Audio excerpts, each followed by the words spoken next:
Hello bachcho. Let's see this question. The question says certain quantity of water cools from 70 degrees Celsius to 60 degrees Celsius in the first 5 minutes and to 54 degrees Celsius in the next 5 minutes. The temperature of the surrounding is question कह रहा है कि certain quantity of water है उसका temperature 70 degree Celsius से गिर के 60 degree Celsius हो जाता है पहले 5 मिनट में और उसके बाद फिर 60 डिग्री सेल्सियस से गिर के 54 डिग्री सेल्सियस हो जाता है अगले 5 मिनट में।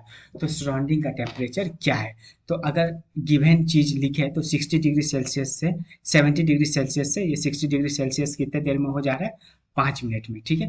और फिर 60 डिग्री सेल्सियस से ये 54 डिग्री सेल्सियस कितने देर में हो जा रहा है?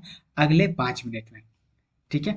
तो पहले तो इसका की कॉन्सेप्ट अपन डिस्कस करते हैं, ठीक है। उसके बाद अपन टेम्परेचर ऑफ सराउंडिंग पता लगाएंगे की कॉन्सेप्ट।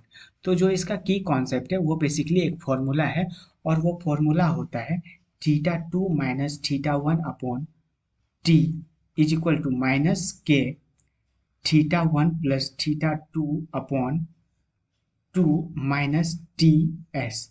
यहाँ पे टी एस जो है सराउंडिंग का टेम्परेचर, के कांस्टेंट, θ1 जो इनिशियल टेम्परेचर था, θ2 जो फाइनल टेम्परेचर है, ठीक है। और टी जो है वो टाइम को रिप्रेजेंट करता है। तो अगर इसको हम लोग केस 1 मान ले और इसको केस 2 मान ले, ठीक है। केस 1 क्यों? क्योंकि पहले क्या हो रहा है 70 डिग्री से 60 डिग्री जा रहा है और केस 2 में 60 डिग्री से 54 डिग्री जा रहा है।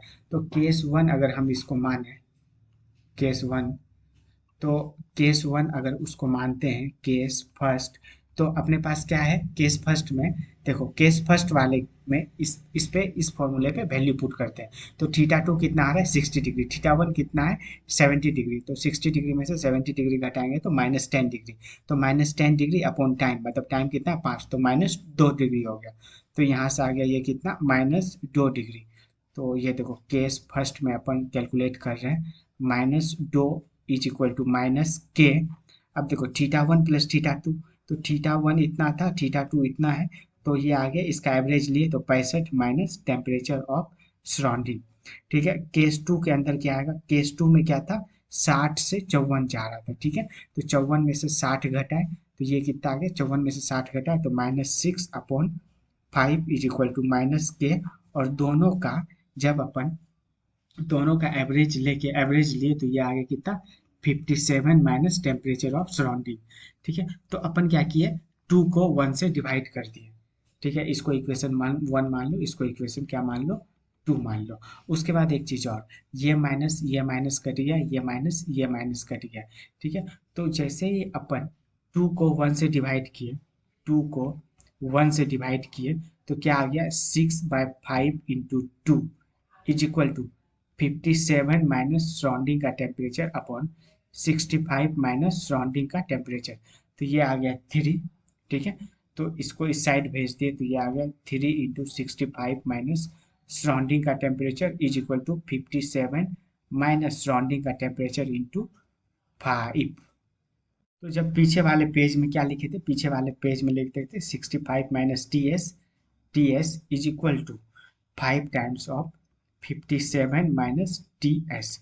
तो देखो 3 को जब 65 से मल्टीप्लाई किए, ठीक है, तो ये आ गया 195 और ये आ गया -3 ts।